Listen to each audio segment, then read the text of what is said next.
Halo Sobat TV, kembali lagi bersama saya Dr. Andika dan Dr. Randy. Pada video kali ini kita akan membahas mengenai vaksin COVID. Jadi dok, ada beberapa pertanyaan dok yang sering ditanyakan oleh teman-teman kita juga mengenai vaksin COVID dok. Yang pertama mungkin kita bahas dulu apa itu vaksin dok.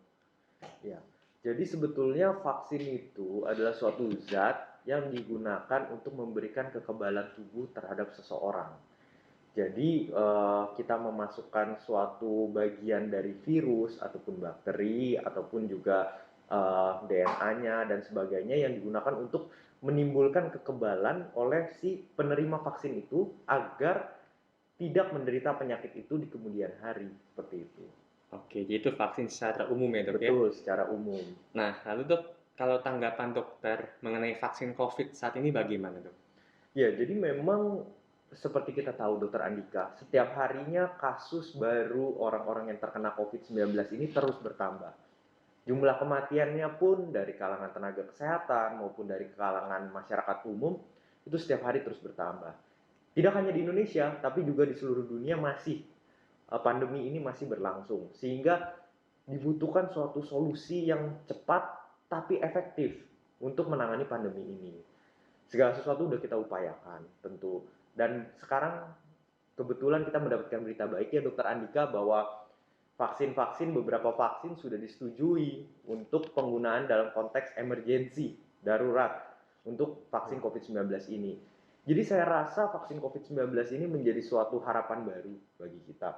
Memang bukan berarti ini menjadikan kita kendor dalam arti tidak mau pakai masker lagi ataupun sebagainya. Tapi saya rasa ini menjadi suatu harapan baru dalam senjata baru lah buat kita untuk menangani COVID-19 pandemi ini. Oke dok. Lalu dok, kalau kita banyak baca di berita-berita dok, vaksin COVID ini kan ada banyak ya dok ya jenisnya dok. Nah, itu bedanya apa sih dok dari masing-masing jenis itu dan apakah semuanya itu ada di Indonesia dok? Oke. Nah, jadi mungkin untuk teman-teman yang menonton dulu sebelumnya saya dengan Dokter Andika sama sekali tidak mendapatkan sponsor ataupun honor dari perusahaan vaksin manapun. Jadi di sini kita murni untuk memberitahukan informasi terbaru tentang vaksin COVID-19 ini, Dokter Andika. Iya dok. Jadi sebetulnya kalau di dunia ini sangat banyak, puluhan bahkan vaksin COVID-19 yang sedang dikembangkan oleh berbagai negara, berbagai perusahaan farmasi dari yang besar sampai yang kecil. Mereka berlomba-lomba untuk menciptakan vaksin COVID-19 yang efektif dan juga aman bagi masyarakat luas. Cuma memang yang harus kita ketahui bahwa saat ini sudah ada beberapa vaksin yang mungkin tahap penelitiannya sudah lebih jauh. Jadi kalau kita sebelum memberikan vaksin kepada masyarakat, kita melakukan uji coba dahulu dong. Mungkin ini sekedar untuk pengetahuan untuk masyarakat.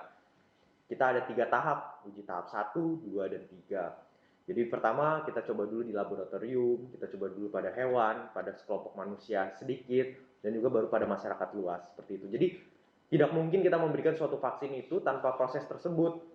Jadi langsung kita uji coba kepada manusia, itu enggak. Jadi pasti kalau enggak lolos tahap 1, maka vaksin itu tidak mungkin diloloskan ke tahap 2 dan tahap 3.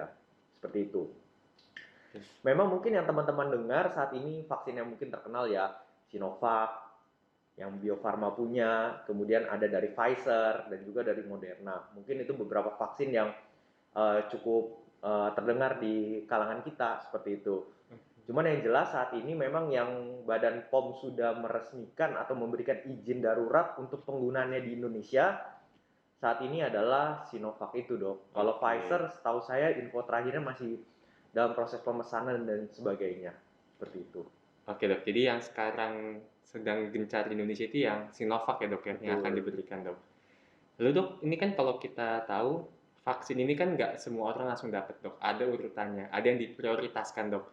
Mungkin salah satunya kita sebagai nakes tenaga kesehatan yang diprioritaskan. Lalu tadi pagi Pak Jokowi juga sudah divaksin duluan dok. Kira-kira kenapa dok? Ada urutan siapa aja yang dikasih vaksin duluan atau diprioritaskan gitu dok dalam mendapatkan vaksin ini? Oke, terima kasih dok. Jadi sekali lagi prioritas vaksin ini bukan berdasarkan status sosial ataupun berdasarkan siapa yang kaya maka bisa membeli vaksin ini, bukan dok. Tapi memang prioritas ini dalam rangka jumlah vaksin ini terbatas saat ini. Vaksin COVID di seluruh dunia pun itu terbatas.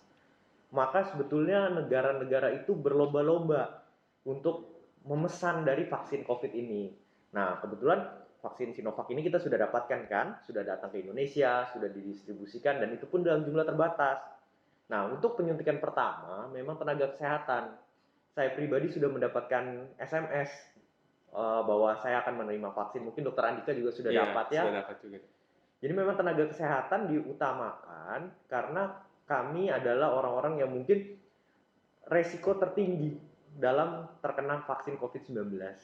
Di mana ketika kita melayani, Dokter Andika melayani pasien di rumah sakit, saya bertemu dengan pasien batuk pilek, ya saya belum tahu apakah pasien batuk pilek itu adalah seorang pasien COVID atau bukan sampai pasien itu diswab.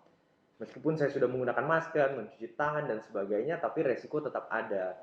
Dibandingkan mungkin orang lain yang memang stay at home seperti itu. Tapi teman-teman tidak perlu khawatir.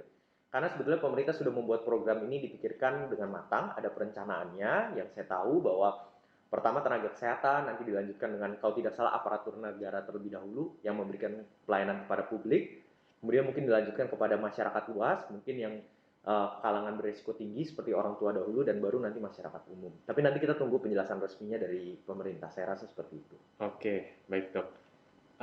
Lalu dok, ini masih ada juga dok, mereka di luar sana yang masih menolak vaksin. Sebagian besar alasannya sih alasan keamanan dok. Nah, kira-kira dok keamanan vaksin COVID ini, khususnya Sinovac yang masuk ke Indonesia, itu bagaimana dok? Mulai dari efektivitasnya dan juga nanti mungkin efek sampingnya gitu, sehingga masih ada pendapat-pendapat yang takut sebenarnya divaksin oleh vaksin ini dok. Oke. Jadi saya memang tidak menampik ya bahwa kadang di kalangan masyarakat bahwa ada yang masih takut untuk menggunakan vaksin. Maka sebetulnya saya apresiasi juga Presiden Joko Widodo ya ketika video ini dibuat baru tadi siang dilakukan penyuntikan vaksin untuk memberikan contoh bagi semua masyarakat Indonesia. Jadi yang pertama adalah bahwa Badan POM itu ya memang badan regulator dari pemerintah yang telah melakukan kajian dulu apakah ini aman dan efektivitasnya itu baik atau tidak, bagaimana efek sampingnya, itu sudah melakukan kajian dan akhirnya mereka memberikan izin kurang lebih 2 hari lalu untuk digunakan secara darurat. Jadi seperti yang tadi saya katakan bahwa sebuah vaksin itu tidak bisa langsung diberikan kepada manusia, tapi harus ada tahapannya begitu. Dan untuk vaksin-vaksin khususnya vaksin Sinovac ini sendiri, Badan POM merilisnya bahwa sebetulnya ada beda ya dok antara efikasi dengan efektivitas. Tapi untuk kepentingan awam mungkin kita samakan saja bahwa untuk efikasi dari Sinovac ini sekitar 65%. Yang artinya kalau 100 orang disuntikan vaksin Sinovac, 65 itu kemungkinan tidak akan terkena COVID, sedangkan 35%-nya beresiko untuk terkena COVID. Seperti itu. Bukan beresiko dalam arti tidak menimbulkan kekebalan, seperti itu. Nah, untuk dari Badan Kesehatan Dunia sendiri, WHO, itu menetapkan bahwa apabila sebuah vaksin sudah melewati efikasi 50% dalam keadaan pandemi, itu sudah cukup baik. Jadi memang sudah acceptable, seperti itu. Jadi kalau dari segi efikasi, sebetulnya kita juga memang kalau kita melihat laporan-laporan dari vaksin lain, mungkin teman-teman ada pertanyaan, dok, tapi saya dengar vaksin lain mungkin dari pabrik obat tertentu efikasinya katanya lebih tinggi dok, kenapa kita nggak pakai itu saja? Ya tapi kita harus lihat kenyataannya teman-teman bahwa vaksin itu belum ada di Indonesia.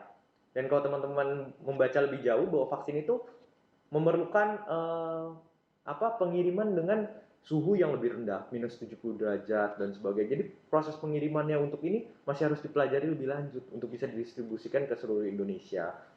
Jadi prinsipnya adalah kita bermain dengan waktu.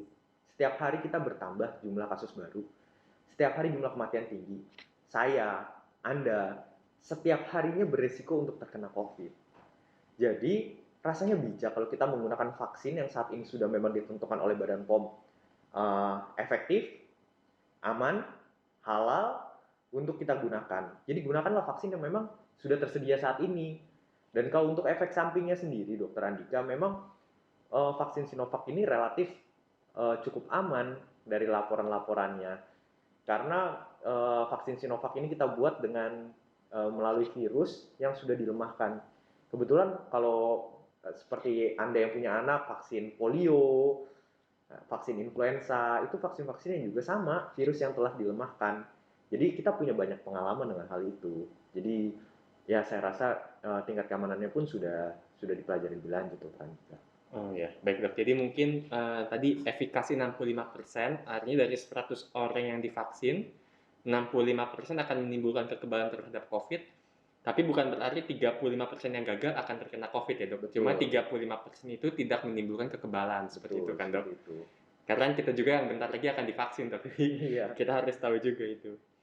Oke dok, terus tentang vaksin Sinovac ini dok, kita tahu kan kalau vaksin tuh ada yang masing-masing vaksin pemberiannya beda-beda dok. Nah kalau vaksin Sinovac ini harus diberikan berapa kali dok suntikannya dok? Oke.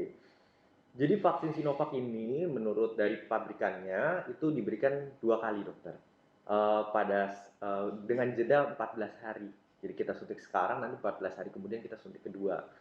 Tujuannya adalah dengan kita memberikan suntikan booster ya, kita sebutnya ya, yang kedua kali itu, maka respon dari daya tahan tubuh atau respon imun atau respon kekebalan terhadap virus COVID itu akan lebih kuat seperti itu. Kenapa harus disuntikan 2 kalinya? Oke, baik dok. Mungkin itu aja dok beberapa pertanyaan yang banyak ditanyakan mengenai vaksin COVID dok saat ini. Sama mungkin di video selanjutnya kita akan bahas tentang siapa aja ya dok yang tidak boleh divaksin dok. Mungkin supaya videonya tidak terlalu panjang, kita jeda dulu ya dok. Ya, mungkin ada satu pesan terakhir adalah masyarakat sebetulnya tidak perlu takut akan vaksin khususnya Sinovac ini. Karena sebetulnya ya Badan POM sekali lagi telah menentukan bahwa efektivitasnya dan juga tingkat keamanannya itu sudah acceptable. Dalam arti Anda dan saya beresiko setiap harinya untuk terkena COVID-19. Dan lagi satu pesan penting adalah bagi Anda yang menerima vaksin COVID-19 mungkin besok ataupun minggu depan, bukan berarti kita aman 100%. Karena ingat, sebetulnya hampir tidak ada vaksin yang 100% melindungi kita terhadap penyakit.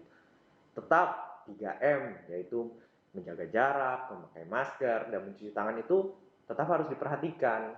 Karena ketika Anda disuntik saat ini oleh vaksin COVID, kekebalan Anda tidak muncul saat ini. Tapi perlu waktu beberapa minggu kemudian. Mungkin itu yang bisa saya bagikan, Dokter Andika. Oke, baik dok. Mungkin untuk video kali ini segitu aja. Terima kasih. Sampai jumpa di video Dok Pfizer selanjutnya.